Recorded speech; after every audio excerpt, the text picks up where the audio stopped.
Has everybody had a chance to read them? Yes. So moved. A second. Second. All those in favor say aye. Aye. Aye. Anyone opposed? I can't vote because I got lost there after about 10 minutes, so I have to abstain. Does that give you enough votes? Plenty. Yes. Moving on to item number 2 on our agenda this morning, financial and event reports. All right. You guys, if you guys remember, we'll hit the highlight of the first month and then we'll dive into the rolling forecast on the second month. But if you guys will flip to the month of April, I think that's about 8 pages in to your packet. And for the month of April, we are showing that we had 0 events versus the budgeted 4. So that's why you're seeing us under budget in the event income category by about $46,000. The events that we would have had were, again, I call them our repeat offenders, Marshwood Wrestling, and then Monster Trucks. So those guys, unfortunately had to cancel due to the pandemic. But the last time that I spoke to them, they were already looking at new dates for the next year. So they are wanting to return. They look forward to coming back. But I think like most events, they're kind of waiting for the directive from our end on what the timeline is for reopening the building. And so unfortunately, that's why we're under event income. Looking down in our other income categories, going to be sponsorship revenues, our PSL seatings, the rink program, and then also our other revenue. We were showing revenue this month by about $48,000. It was lagging behind by about $10,000, just because if you guys remember, we get Ticketmaster fees. That's where our revenue would show up here, suite rentals. So since we had no events, that's why we're showing less income in that category. And then the silver lining is in the indirect expense category. If you don't have any events, you don't have a ton of expenses. So that's why you're seeing some savings there of about $55,000. So for the month of April, we're showing a net income loss of $111,000 versus the budgeted $109,000. Does anybody have any questions for the month of April? So we're not going to be a voting station for the election coming up? Jim might be able, I'm holding dates for it right now. Yeah, I think John can give us a better sneak peek of what the conversation at City Hall is, but what I'm seeing on at least the 11 o'clock news last night is that the City Council last night went away from consolidating at the Cross Insurance Arena, and they've opted to open up more polling places to meet the demand that they're seeing. So it looks at this point that the Cross Insurance Arena is off the table. Anything other than that, John? No, I think that captures it, Jim. Unfortunately, I got another thing to do this week is to try to see if we can get poll workers and so forth. So we'll be back in touch, I'm sure, shortly. The drop dead date is Monday, but as of now, I think the goal is to try to get all 11 poll locations back operational. Okay. One thing to add on top of this, we are looking to host a blood drive with the Mariners on June 25th. So that's still tentatively the plan. We'll work within the guidelines of the governor of not exceeding the capacity. But for us, that'll be kind of a soft opening to just kind of learn what we need moving forwards. If we need more hand sanitizer stations, more stanchions, that sort of thing. But right now that'll kind of be our first dipping our toe back in the water for the upcoming future until September. Anybody else have any questions?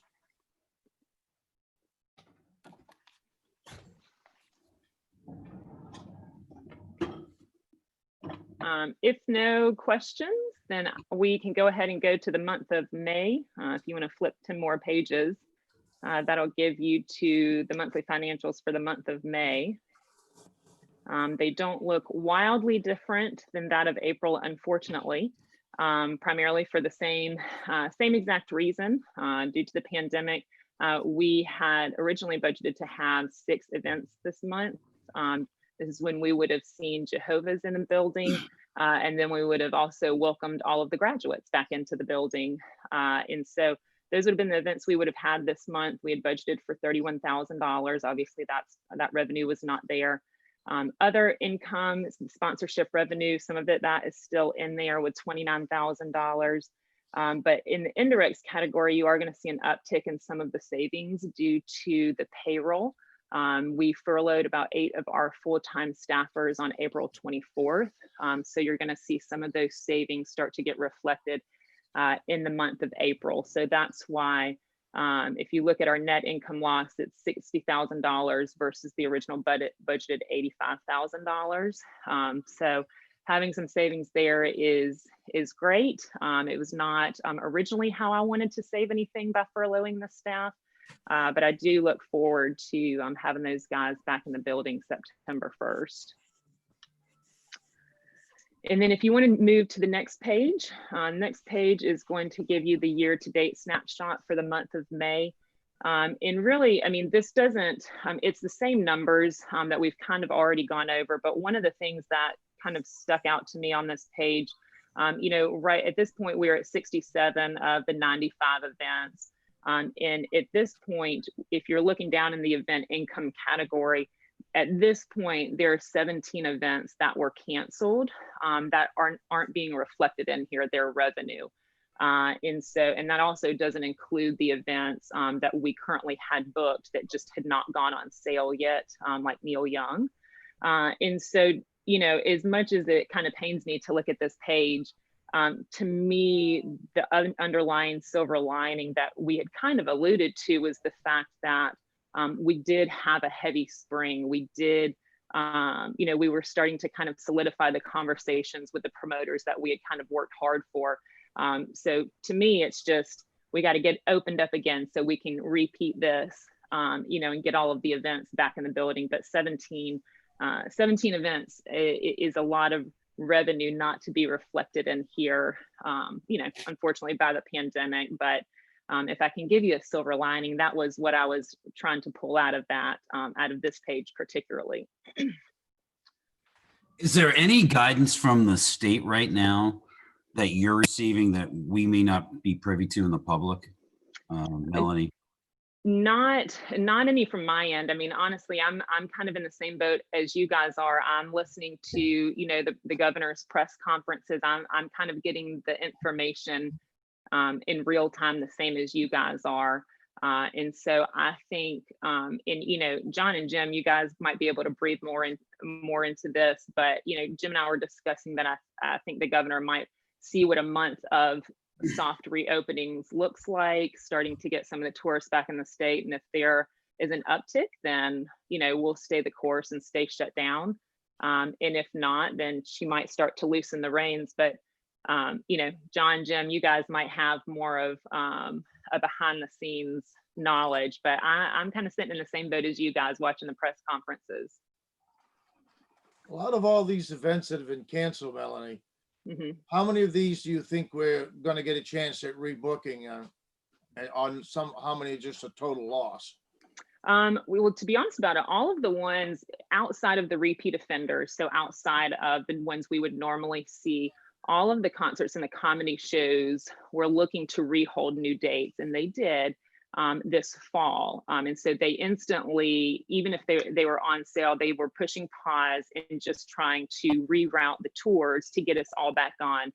So none of them threw their hands up and said, no, we're just not doing it.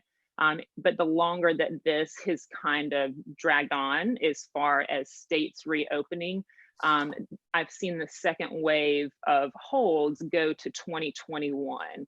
And so they're just knowing it's just hard right now with different states opening at different times to piece a tour together. You know, because if you come into the state of Maine, they can't quarantine for 14 days, you know, and then have a show. And so all of the dialogues that I've had, a great example is Joe Coy, who's a comedian we were supposed to have in September.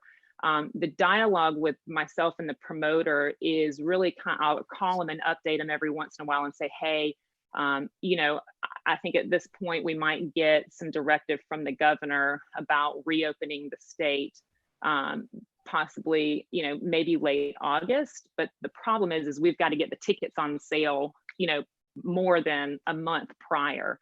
And so he completely understands the boat that I'm sitting in.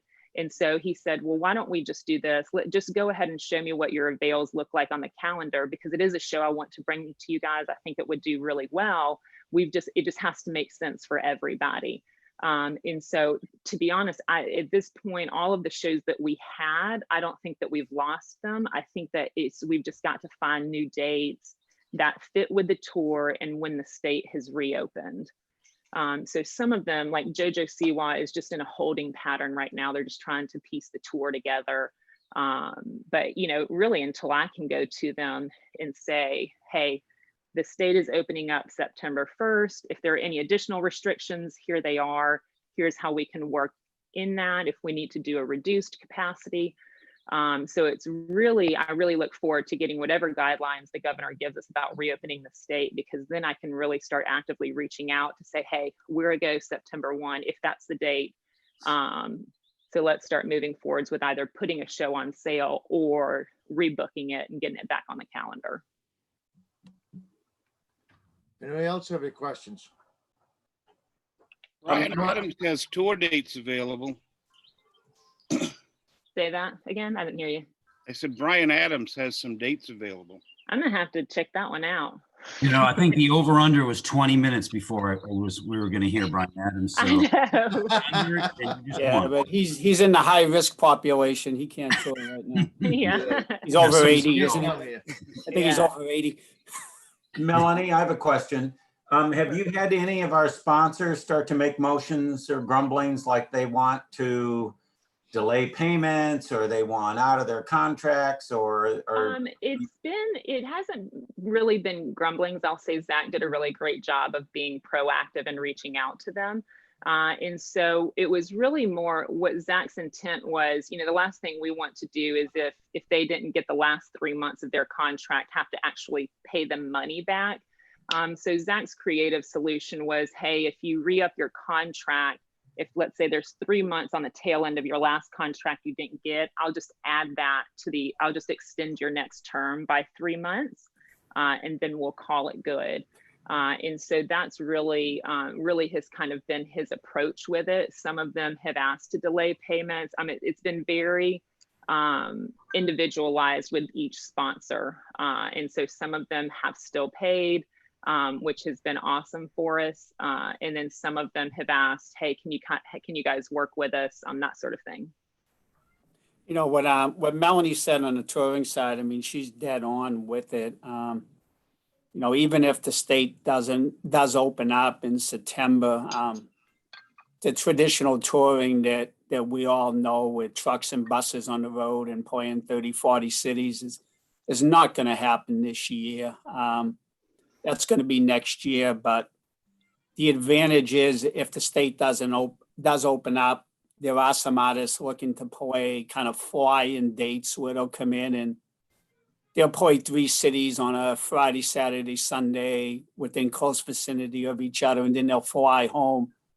They'll get the sound and the lights in the market so they don't have to truck it in. But they will probably play to a, you know, social distance capacity. So, you know, your buildings could go from 7,000 seats down to 1,500 or 2,000 seats.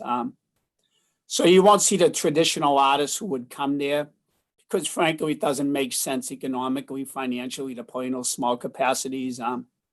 Some of the agencies we're talking to are the traditional acts that would play the State Theater at 1,000 or 2,000 seats. They can't socially distance and play that. Now they're a good fit to go into the CIA and play that in a 2,000 seat socially distanced setup. So we may see some of that in the fall when the state opens up. But again, the traditional touring, trucks, buses, and that, we're not going to see that again this year. there's too much uncertainty and too many differences in the markets for that to happen. But the good thing is when you look at, the activity rate in Maine and the number of cases in that, hopefully if it gets open, we can get some of these one-off shows in there before the year's over. Melanie, sorry. In my conversations with the governor's office, I don't think that there's a tremendous amount of enthusiasm for opening the state up for larger events, even to the capacity that was just mentioned, 2,000 to 3,000. I don't think that will happen until 2021, but I do think that it may be helpful for you and Jim to talk with Heather Johnson, the DECD commissioner, just to set up a conference call to get an update. She's very amenable, and she's also very flexible. So I think even if you and Bangor wanted to go in and have a conference call with her to try to talk through the issues such as social distancing and so forth, I think that would be a great benefit. Okay. Yeah, thanks for that. And I can help introduce you to Heather if I'm sure Jim knows her, but certainly can help. Okay, thank you. Yeah, that would be great. Any further questions on the financial and event report? Do we need a motion to approve those, Jim? Yes, we do, and it's a roll call. Would somebody make the motion to approve or disapprove? I make the motion to approve. A second? Second. All those in favor say aye. Aye. Aye. Anyone opposed? So much for the roll call. We're good. Thanks. Okay, item number 3 on our agenda, the 2021 operations budget and trustee budget. Well, that's going to be, Melanie, do you want to kick it off on your budget and I'll follow with the trustees budget? I have Travis's able to pop up the budget on the screen, if that helps. Travis, can you do that?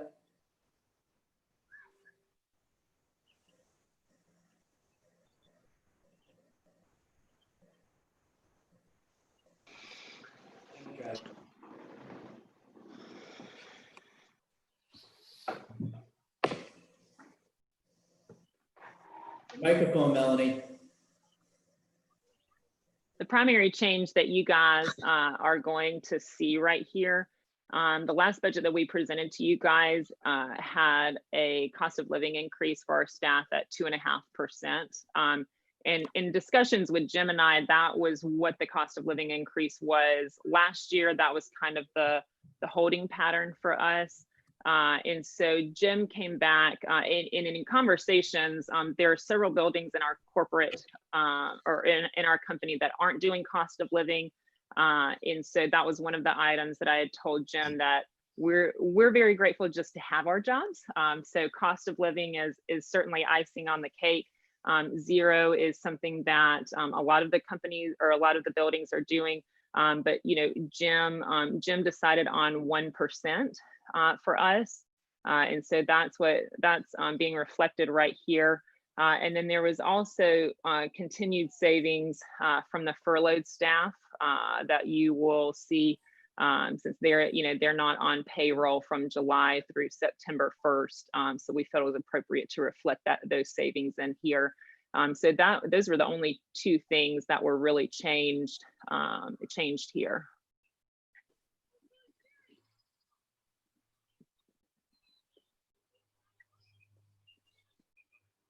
Jim, was there anything else that you felt like I needed to add? No, I think as you said, it's the only thing that's changed. I guess the one question that people may be asking is, this budget's built on shows coming in September and October. How would that impact this budget if September and October become a wash for us? September, well, it depends on, again, going back to the conversation with John, when can we reopen? Joe Coy is a great example. That was one of our September shows. They've already asked to put holds on for 2021 spring. So really what we would look to do is any of those events that we can't host, we would look to rebook them on the tail end of this year. And if not, then it would go to the fall of 2021, which is going to be the next fiscal year.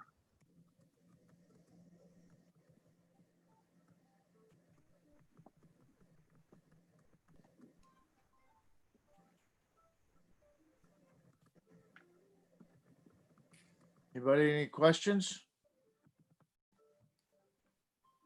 Budgets are always a guess, and this is even more of a guess.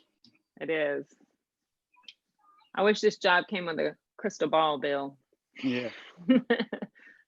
If it did, you'd be working in a different business. Yeah. I did for 13 years, called TV. Anything else to add to the budget? Looks like that's all we can do. I mean, I think you did fine, Melanie. Thank you, Sam. You're such a nice guy, Sam. I know, I love Sam. Thank you. Well, do we have a motion to pass Melanie's budget and send it on to the commissioners? So moved. Who was Second. that? John Crimmins. Thank you, John. Yep. Ollie seconds. Yep. It has been moved and seconded to send the operations budget forward to the commissioners for approval. All those in favor say aye, please. Tom? Aye. Aye. Aye. Aye. Roll call. Is there anyone opposed? Excuse me, Tom. Yes. Can we do a roll call vote? Roll call votes need to happen on video conferencing like this. Okay. John Jameson, Aye. Steve Webster, Aye. Joan Jennings, Aye. Tom Tyler, Aye. Holly Hancock, Aye. Sue Atonis. Sue Atonis. I don't vote. She's not a trustee. I'm not a trustee, Jim. I'm a commissioner, Jim. We allow you to vote though. Oh, we do? Guys, Okay, yes. I approve. guys, Who? Sam Surprise, Aye. William Witten, Aye. Don Crimmins, Aye. and that concludes it. Thank you. Jim, trustees budget. Trustees budget. Travis, that second document I sent you, can you beam that up, please?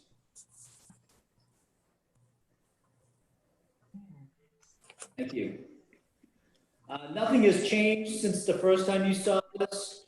Again, the largest part is professional services, and that line is really just a safety net on anything that pops up during the year. We do budget 1,200 for board meetings. The incentive fee, I pegged in there at $80,000. A total estimate, we will have a better understanding when Melanie and I meet probably in the next 30 to 45 days on how the operations over the last year, when applied to the area thresholds that was previously established 4 or 5 years ago, that typically the formula spits out a number to us. And so with the loss of the last couple of months, that incentive fee may be less than 80,000, but for budgeting purposes, I plugged in 80,000. And then insurances, we had a slight bump up in insurances. In totality, the trustees budget is 174,400, down approximately 7,500 from the previous year. And let's all hope we can hit those targets. Any questions on the trustees budget? Someone make a motion to approve. So moved. A second? I'll second it. Roll call, please, Jim. John Jameson, Aye. Steve Webster, Aye. John Jennings, Yes. John Tyler, Aye. Holly Hancock, Aye. Sam Spries, Aye. Bill Witten, Aye. John Crimmins, Aye. Sue Atonis. Aye. Great, thank you.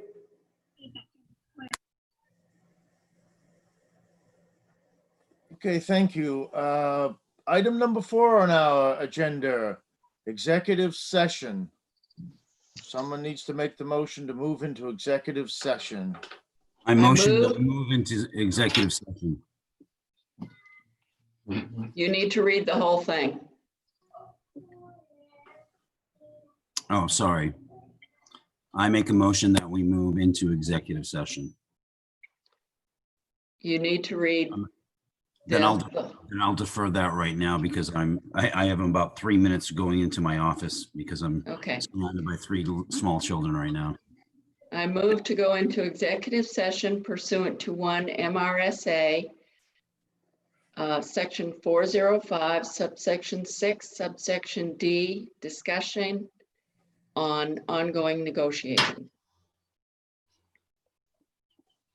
Do we have a second to that motion? I'll second it. All those in favor of going into executive session at this point? Say Aye. aye. Aye. We are now in